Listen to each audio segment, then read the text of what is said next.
किती सुंदर आवाज आला ना फोडणीचा.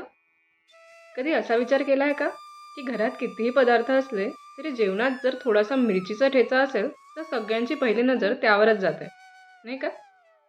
आजही गावाकडे गेलं की गरमागरम ज्वारीची भाकरी, बाजूला कांदा आणि खलबत्त्यात ठेचलेला मिरचीचा झणझणीत ठेचा, ही कॉम्बिनेशन एक वेगळीच भावना देते. पण आजच्या धावपळीच्या आयुष्यात तीच चव फक्त काही मिनिटात आपल्या घरी तयार करता येते. चला, बनवूया हा अस्सल मराठमोळा मिरचीचा ठेचा.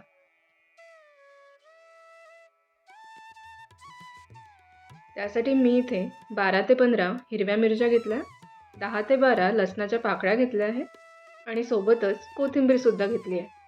त्यानंतर आपण घेतलेल्या मिरच्या मिक्सरच्या पॉटमध्ये टाकायच्या, सोबतच कोथिंबीर आणि लसणाच्या पाकळ्यासुद्धा टाकायच्या आणि त्यातच हाफ टेबलस्पून जिरंसुद्धा टाकायचं आणि ह्या सगळ्या पदार्थाला मिक्सरमधून ग्राइंड करून घ्यायचं आहे रफली.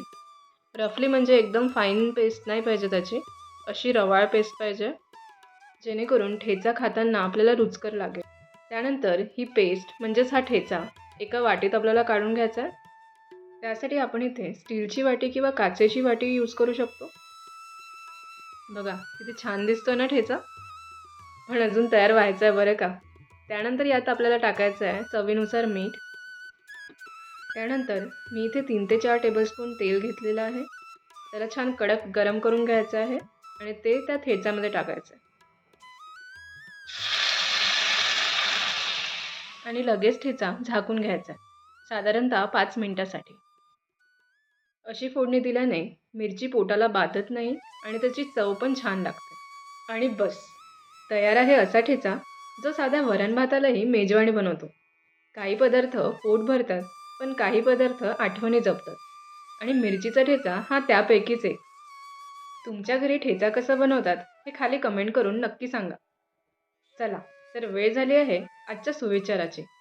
आजचा सुविचार आहे, हार मानू नका, कारण मोठी झेप घेण्याआधी वाघही 2 पावलं मागे जातो.